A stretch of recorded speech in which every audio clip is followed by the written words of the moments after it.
The Great Revolt of 1857. This video is brought to you by Unacademy in association with yarncentral.com. The struggles between rulers and the ruled are not unusual. Sometimes such struggles become quite widespread as a popular resistance, so that the power of the state breaks down. Now, a very large number of people begin to believe that they have a common enemy and rise up against this enemy at the same time. For such a situation to develop, people have to organize, communicate, take initiative and display the confidence to turn the situation around. Such a situation developed in the northern parts of India in 1857.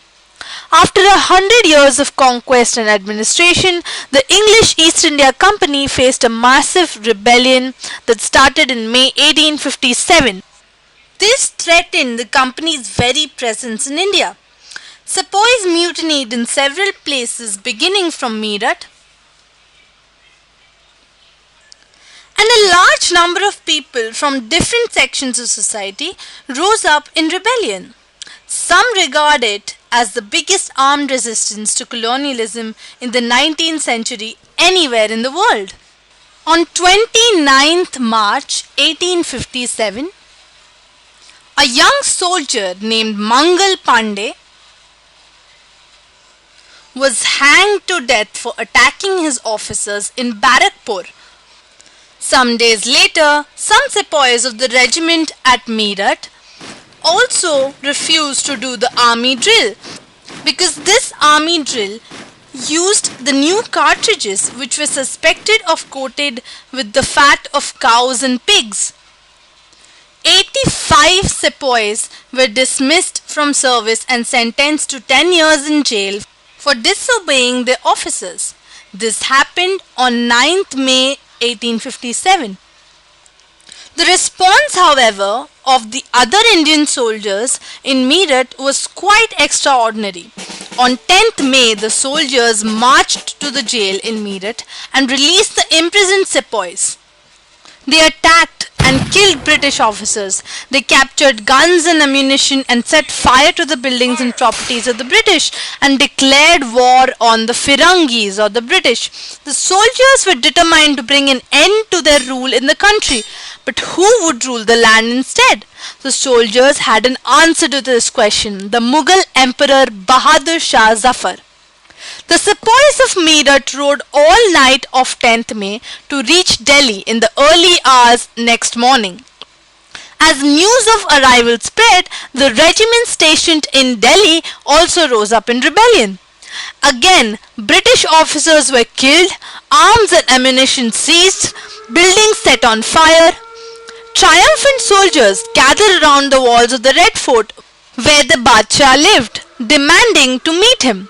The emperor was not quite willing to challenge the mighty British power, but the soldiers persisted.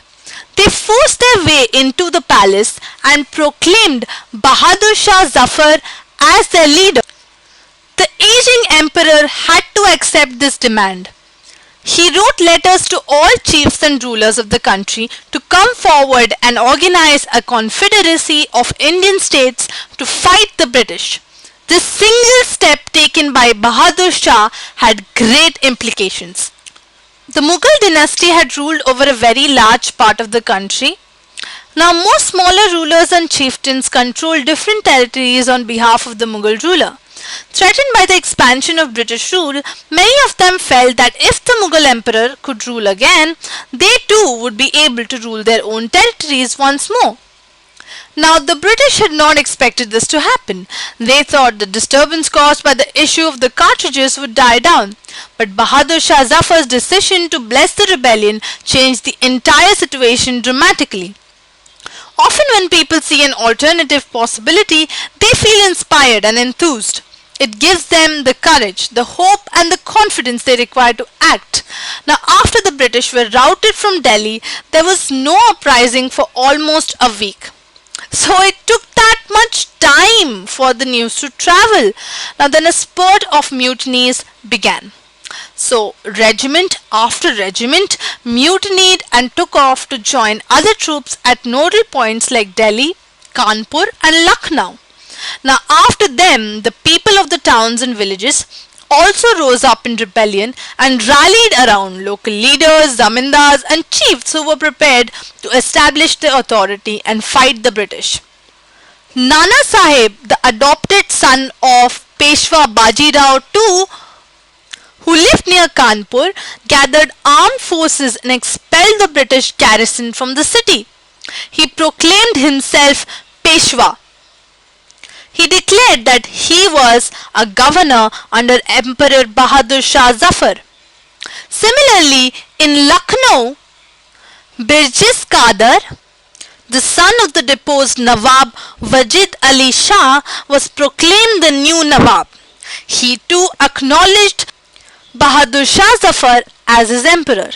Now his mother, Begum Hazrat Mahal, took an active part in organizing the uprising against the British. Similarly, in Jhansi, Rani Lakshmi Bai joined the rebels and fought the British with the help of Tantia Top, the general of Nana Sahib. We can see a clear picture of the Tantia Tope's army during those times. Now, the British were greatly outnumbered by the rebel forces. They were defeated in a number of battles. This convinced the people that the rule of the British had collapsed for good and gave them the confidence to take the plunge and join the rebellion. A situation of widespread popular rebellion developed in the region of Awadh in particular. If you remember how the Nawab of Awadh was deposed by the British and the people of Awadh were already angry. In fact, we have an excerpt from the telegram sent by Lieutenant Colonel Tytler to his commander-in-chief expressing the fear felt by the British. It said, "Our men are cowed by the numbers opposed to them and the endless fighting. Every village is held against us.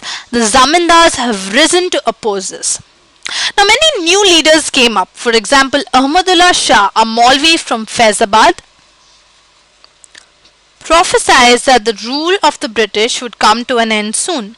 He caught the imagination of the people and raised a huge force of supporters. He came to Lucknow to fight the British.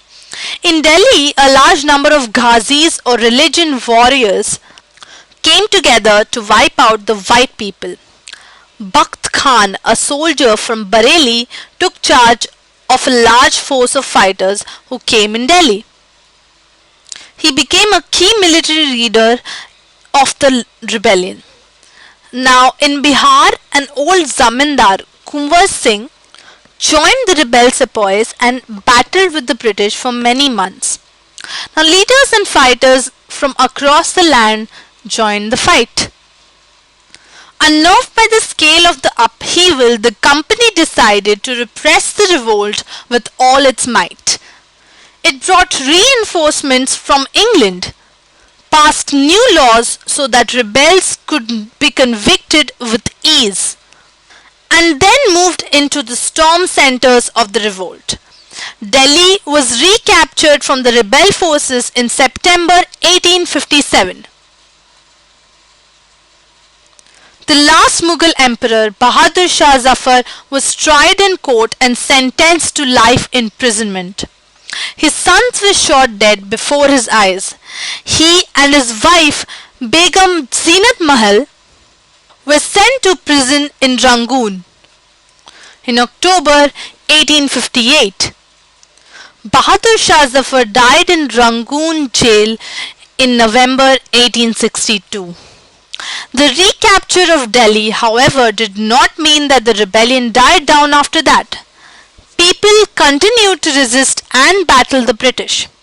The British had to fight for 2 years to suppress the massive forces of the popular rebellion.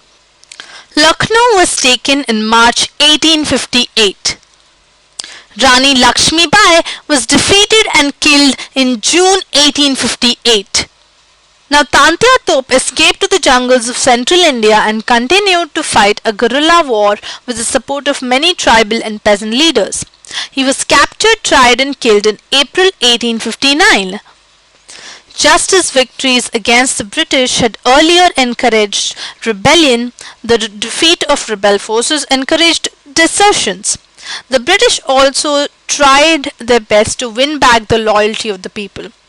They announced rewards for loyal landholders would be allowed to continue to enjoy traditional rights over the lands. So, this was their politics. Those who had rebelled were told that if they submitted to the British and if they had not killed any white people, they would remain safe and their rights and claims to the land would not be denied. So far we noticed how the rebellion started off as small as a Sepoy mutiny by Mangal Pandey, spread to all parts of India, and became what came to be known as the greatest revolt ever fought in Indian history. Hence, it is now called the Great Revolt of 1857. In our next video, we'll be talking about the aftermath of this Great Revolt.